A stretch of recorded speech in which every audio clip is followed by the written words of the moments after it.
Hello students. Today we will discuss about the most important chapter in physics, that is electricity. There are two important chapters on electricals, that is one is electricity and the one is magnetic effect of electric current. It will fetch 13 marks for you in your board exams. So in this episode 1, I will be explaining you in detail about electric current and I will be uploading about all the topics in electricity in the upcoming videos. I am Monisha. I usually take classes from 8th grade to 12th students. I did BE, MSc and BEd and my favorite subjects are physics and maths. So students, before diving into electricity, we will start every session with a motivational quote. Today's quote is, education is the passport to the future, for tomorrow belongs to those who prepare for it today.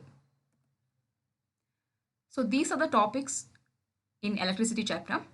They are electric current, electric potential and potential difference, fundamentals and basics of electricity, Ohm's law, series resistors, parallel resistors, resistivity of materials, heating effect of electric current, electric power and energy, and also in the last session we will do some numericals that are problems concerning with the electricity chapter. So students, first I will give you a small activity. That is, you got 2 minutes of time. You have to think of the devices which we used in the olden days instead of this. There is a lamp, there is an electric lamp, there is a fan and a vacuum cleaner. Look at the diagrams below. You can see that. So well students, just think of those instruments or those equipments which we used without using any energy. And you have 2 minutes for this. So everywhere you could think of the similar devices. Here I have included a lamp, table fan and a vacuum cleaner. Can you replace these devices with the one which we had in the olden days? Think. Let me show you what are the appliances we use instead of these electrical devices. I have overlapped the new devices with the older one. That is a kerosene lamp, a cardboard paper fan and a broom. Well, in olden days, the energy consumption was very less. Only ample amount of energy was used in every household. But nowadays, the energy consumption is rising to its peak day by day. By this, pollution in peak, fossil fuels are reducing and we are fetching towards or we are switching into alternate source of energy like wind, wave and solar energy. So students, you might have thought about from where we are getting this enormous amount of energy, where this energy actually comes from. I can help you that. There are two sources. One is the main electricity board. So one is the main electricity board and the one is the electric cells.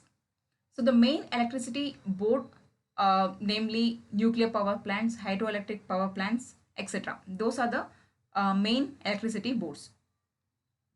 So next, coming to the main electricity board, from hydroelectric power plants and from nuclear power plants, the power plants generates the electric energy from water or from nuclear energy. Next, it is sent to the power station. So in main electricity, it generated by the power stations, delivered to homes and industries through wires, through the cables. And finally, it is connected to the main sockets. And this main source of energy, the power plants, generates enormous amount of energy for about 10,000 to 20,000 volts. So this is one of the example for hydroelectric power station, which is our own power station. This is Shivanasamudra Hydroelectric Power Station in Mandya district of Karnataka state. And this Shivanasamudra Hydroelectric Power Station is also called as Shimsha, is Asia's first hydroelectric power station. It was established in the year 1902 with about 42 megawatt. At that time, only 42 megawatt was generated. In the year 2018-19, it generates about 225 megawatts. Isn't it exciting? 225 megawatts.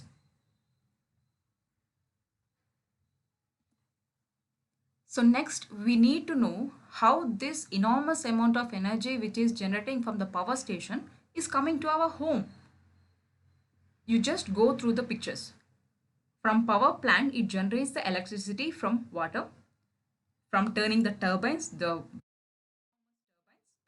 so next it come to transformers.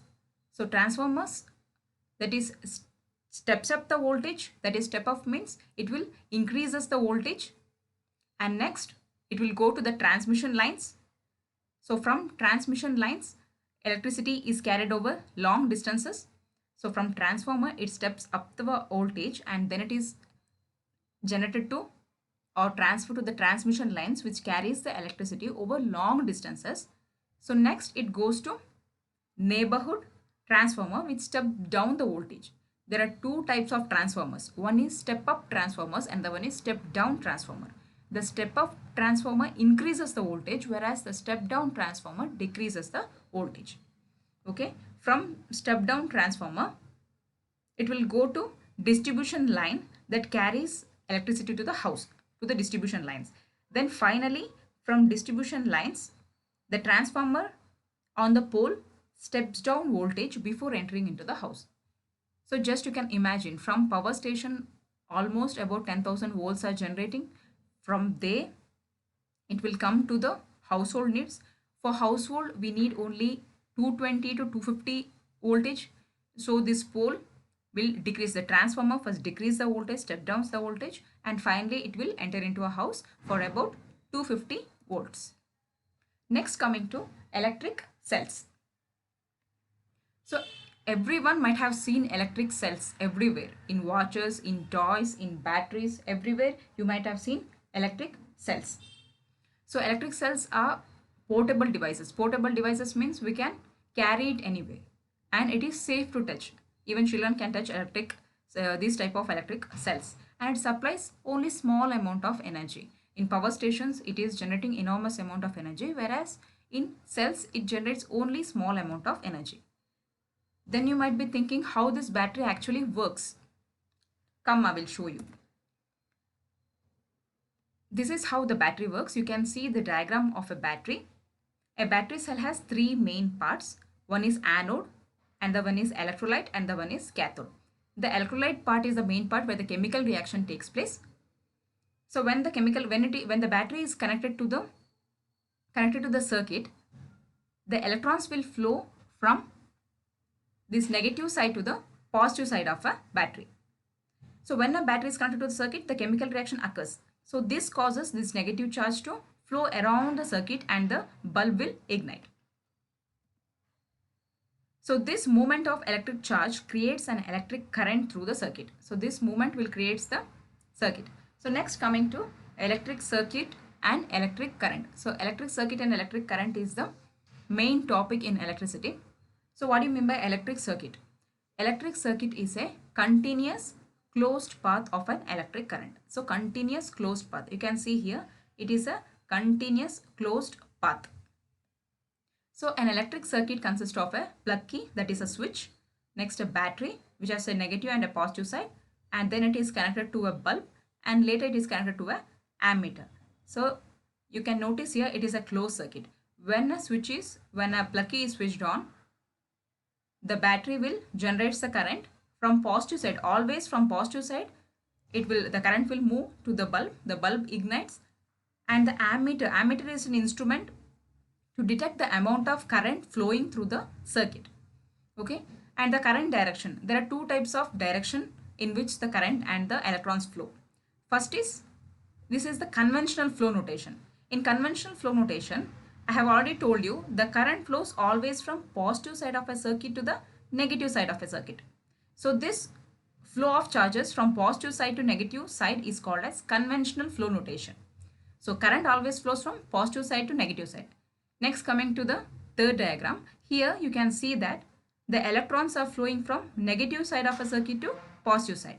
So this is the movement of electrons. Since we know electrons are negative charge, it will flows always from negative side to positive side, whereas the current always flow from positive side to the negative side. So next, coming to electric charges.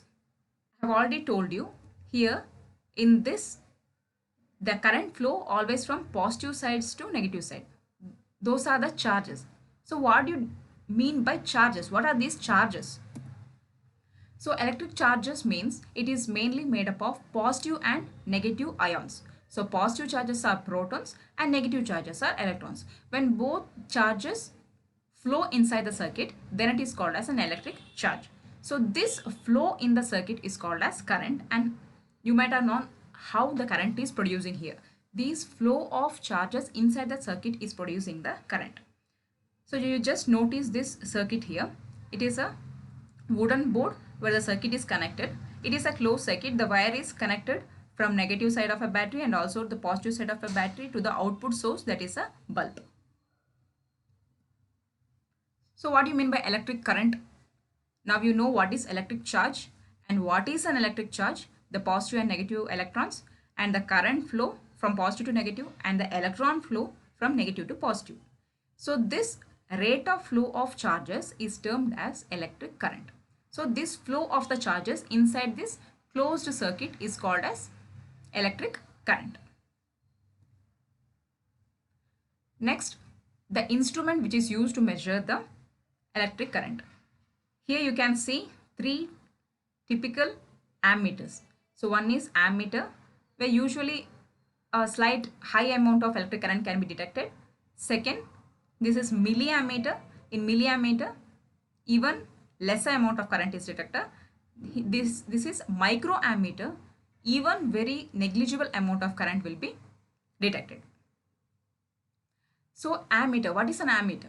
An ammeter is an instrument used for measuring this electric current, the flow of charges in a circuit, and how much amount of electric charges and current is inside the circuit is detected by this ammeter. Now we have to know how this ammeter is connected in a circuit. You see this wooden plank once again. It is a closed circuit. The battery is situated here. From positive side of a battery, the positive side of an ammeter is connected, and from the negative side of a battery, the negative side of a battery is connected. This is called as a forward bias, which will come in PU section. So this is how the connection is made for the ammeter. The ammeter is always connected in series with the circuit. You have to remember this. They might ask in your board exams how the ammeter and voltmeter are connected. Ammeter is always connected in series and voltmeter is always connected in parallel. So positive side of ammeter must be connected to positive terminal of a battery, and negative side of an ammeter is connected to negative terminal of the battery. Next, coming to electric circuits. What do you mean by electric circuits? An electric circuit means it is a connection made by a number of electrical components. The electrical components is electric bulb, wire, battery, everything. So these all electrical components, these are all electrical components which is made as a circuit.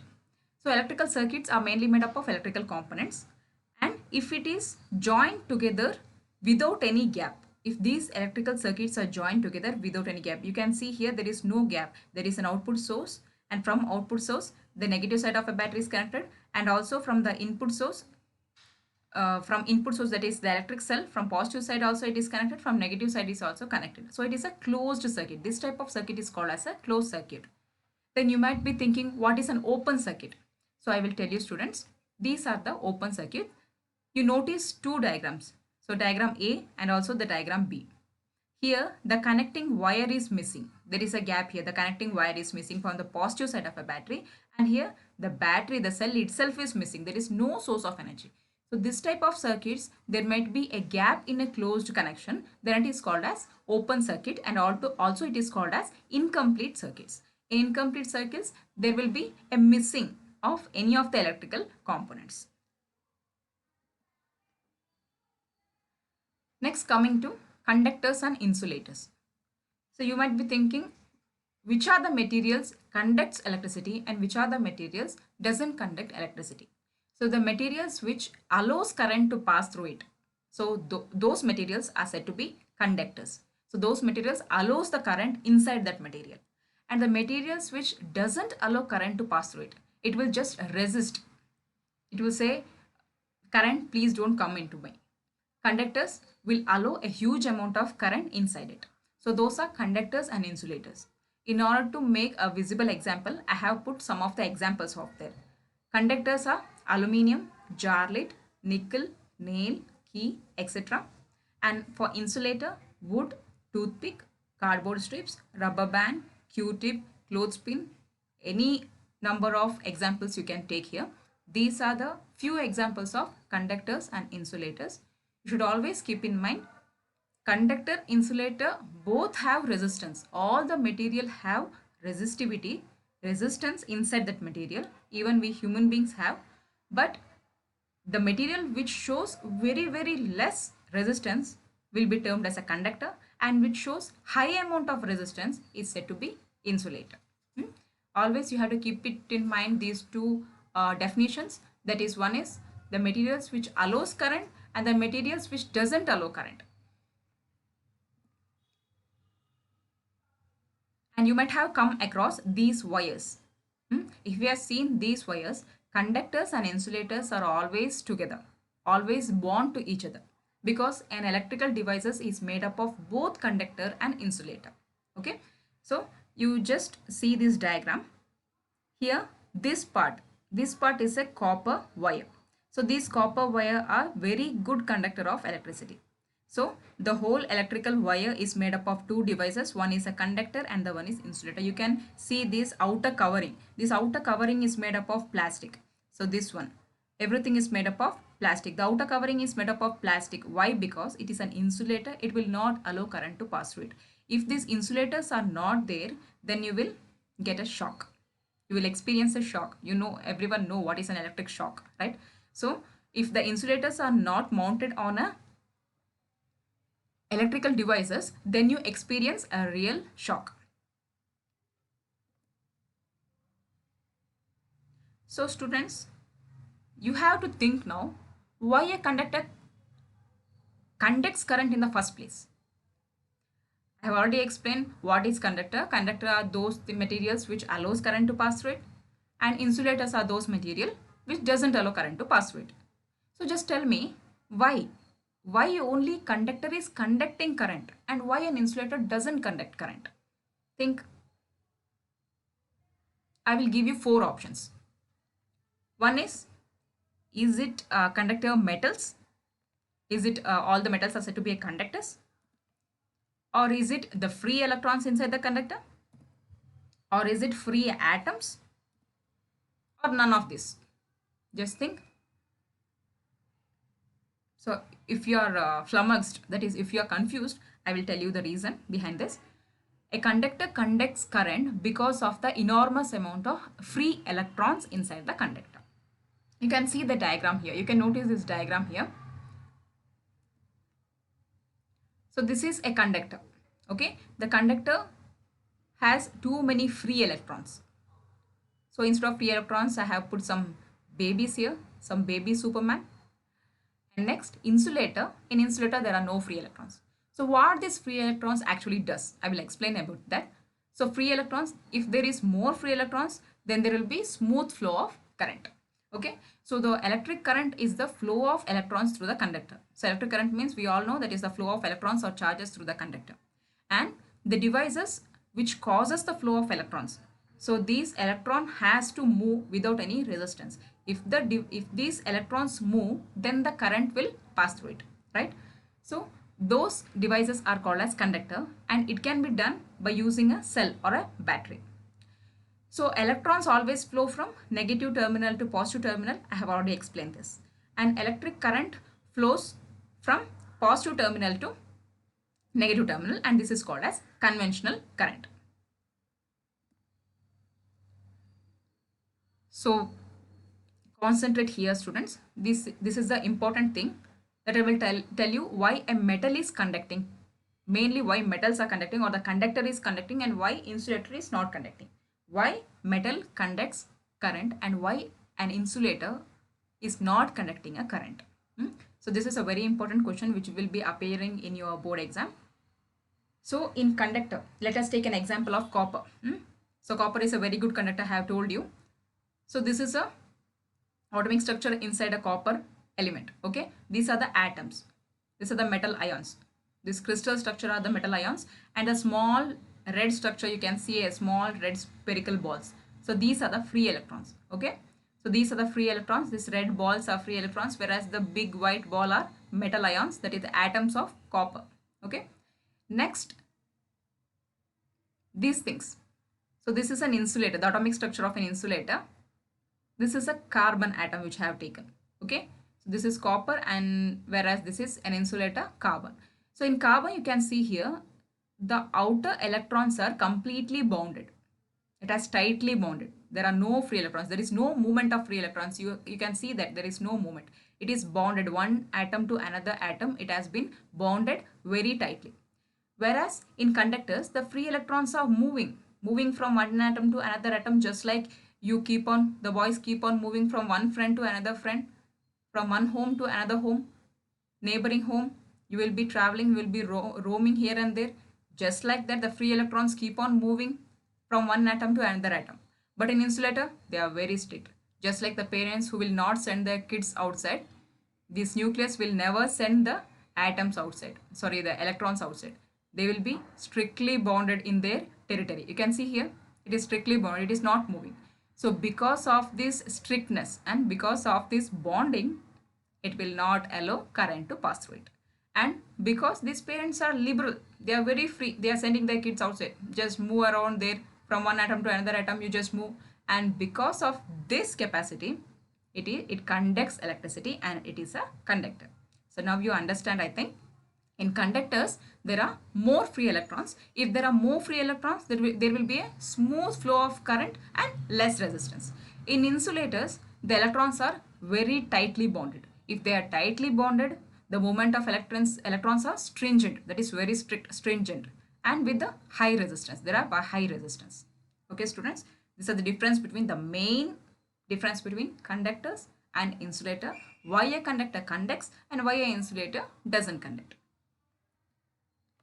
So next I will tell you why actually there are free electrons. I have already told you the free electrons, just like some of the boys where the parents are very liberal, and here the yellow color balls, the yellow color small balls are the boys who keep on moving from one home to another home. These crystal structures are the atoms, where one home to, you just assume it is one home of one boy and it is another house of another boy, and these boys keep on roaming from here to there, one home to another home, they keep on roaming. So why this happens, why these free electrons are very free, I will tell you. So each atom has a number of electrons. You know there are K, M, L, N shells. So there will be an outermost electron. In a carbon atom, in the outermost shell, there is one electron in the outermost shell of an atom. Okay. So when an ample amount of energy is given, when an ample amount of force is given inside an atom, if I give an ample amount of force inside this atom, the electrons in the outermost shell will be kicked off, will be jumped from that atom and will move to another atom, and it will take the outermost electron from this atom and will move to another atom. So again the force, because the force is given to the entire element, I am not giving to one atom, the force has been given to the entire element of copper. If I give the force to entire element of copper, the force will be injected to all the atoms, not to the one atom, it is injected to all the atom. If the force is injected to all the atom, the electrons in the outermost shell will become weak. The electrons in the outermost shell will become weak, and it will get the tendency to jump from that atom to the neighboring atom. So the electron in this outermost shell will jump into another atom. Like this, it continues. I will tell you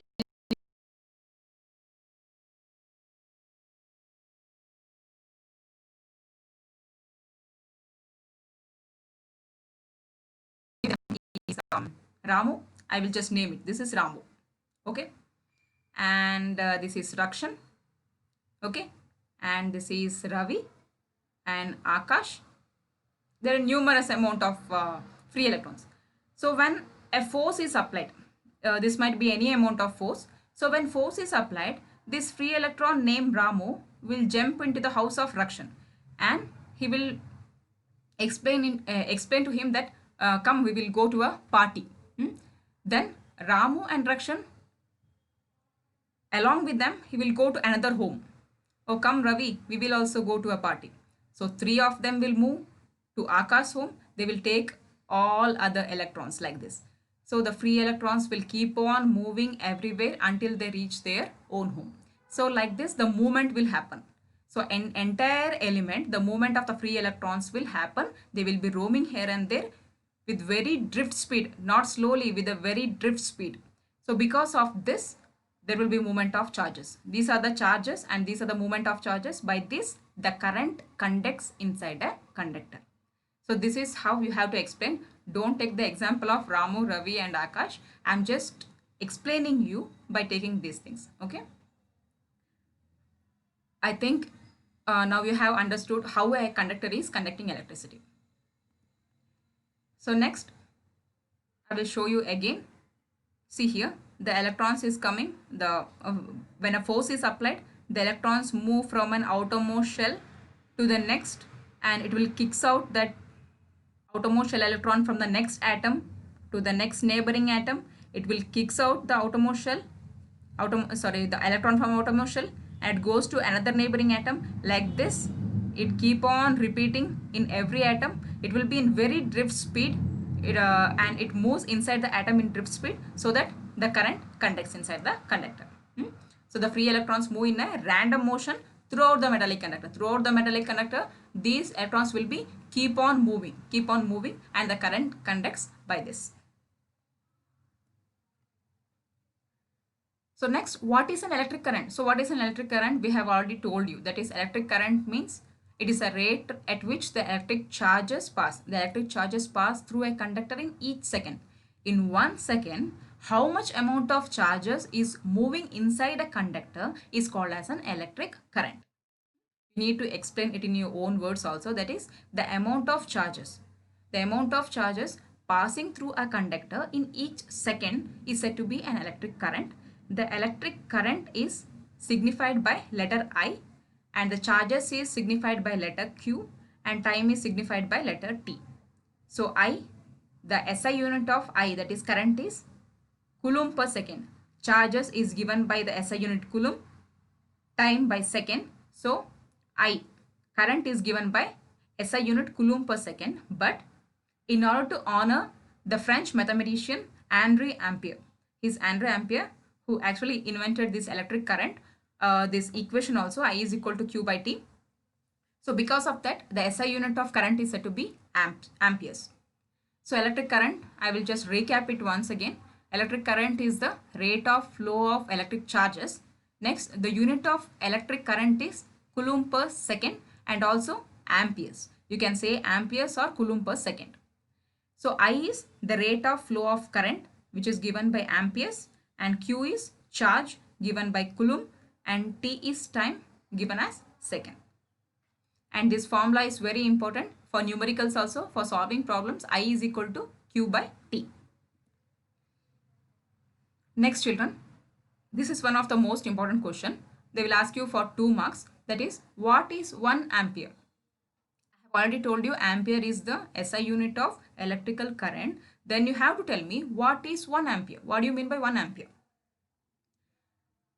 Ampere means coulomb per second. So if they asked 1 ampere, you change it to 1 coulomb and 1 second. Okay. So this 1 ampere means 1 ampere is said to be that current which is obtained when 1 coulomb of charge flows through a circuit in 1 second. Okay. If 1 coulomb of charge is flowing through the circuit in 1 second, and that current is said to be 1 ampere. So these calculations are also important. So total charge. So the charge is signified by the letter Q. So Q is equal to I into T. If it is 1 coulomb, then we have to take current as 1 ampere and time as 1 second. So 1 into 1 is equal to 1 coulomb. We already know the electron movement is the flow of charges, and by this electron movement, the current is produced. So we have to know what is the value for 1 electron. So 1 electron is given by 1.6 into 10 to the power of minus 19 coulomb. Okay. So then how can we know how many electrons are there in a conductor? How many electrons are there in an atom? So it can be calculated by using this formula. That is, number of electrons. Number of electrons is equal to total charge by charge of 1 electron. Okay. So total charge is already taken as 1 coulomb divided by charge of 1 electron. 1 electron charge is 1.6 into 10 to the power of minus 19. So if charge is taken as 1 coulomb, then the total number of electrons in an atom is 6.25 into 10 to the power of 18. Okay, if charges are more, then the number of electrons will be more.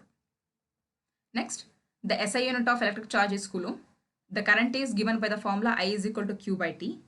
So Q can be taken as N into E. N means the number of electrons. Okay. So Q is equal to Ne. We already know E is electron 1.6 into 10 to the power of minus 19 Coulomb. So N is number of electrons. So number of electron is 6.25 into 10 to the power of 10 to the power of 18 electrons. So this will give you 1 Coulomb. So this calculation is very important. Usually they give for 2 or 3 marks. So this is very important. You have to practice it. So next, this is a quizzical question for you. Okay, everyone has to think and tell me which metal is used to make almost all the electrical wires. Which metal is used to make almost all wires? So this is the metal in its original form. The elements are usually come from the earth crust. The industrial people will dig the earth crust, the core, and they will take many elements. Okay, so this is one of that metal which is almost used for all the electrical wires. Can you identify this? It is in its original form. No? Then I will show the atomic structure of this element. This is the atomic structure of this element. The original form I have shown, and this is the atomic structure of that element. Still didn't guess? Then I will show you, don't worry. This is the copper. Copper is that element which is used in almost all the electrical wires or almost all the electrical equipments also. And now they will ask you a question in your board exam. Why copper is used in almost all the electrical wires? Why? What is the reason? So I will tell you the reason, guys. The first reason is it has more free electrons. I have already told you in the previous slide what is the main use of these free electrons. Because of these free electrons, the conductor conducts electricity, right? If there are more free electrons, there will be more current. So this copper element has more free electrons. Next is it has very low resistance. So resistance, you know that. So if there is more resistance, the current will be low. So if it is very low resistance, the current will be usually more. So next is it is cheaper. So if any element is cheaper, we will buy it in abundant form, right? If an element is costly, if gold, we know gold is costly. Gold also conducts electricity. So will you make electric wires from using gold? No, because it is very expensive. If you do all those cables in gold, then just think of the situation what the human beings will do. They will all take that, cut it and take it and go to their home, right? So this copper is very cheaper. That's why people are not taking it. Next, it is abundant. In earth crust, copper is available everywhere. Okay, when one of the element is very abundant, it usually becomes cheaper. When one element is scarce means if it is obtaining in very less amount, then it will become expensive. So why diamond is expensive? Because we will get in less amount and also because of its shiny behavior. Why gold is expensive? Because it will get in less amount, so it is expensive. So this copper is cheaper because it is very abundant in the earth crust. Next, important questions in electrical current session. So the main questions which will appear in your board exam in terms of only this terms of electric current. The first question will be definition of electric current and electric circuit. Then formula derivation. I have already told you I is equal to Q by T, the formula derivation of that electric current. So next, definition of 1 ampere. So I will remind you people, that is 1 ampere, define 1 ampere is the most important question, and also the numericals which I have done there. Next, conduction in metals and SI units. That is why metal is conducting electricity. So the why in the first place metal conducts. That free electrons part you have to explain.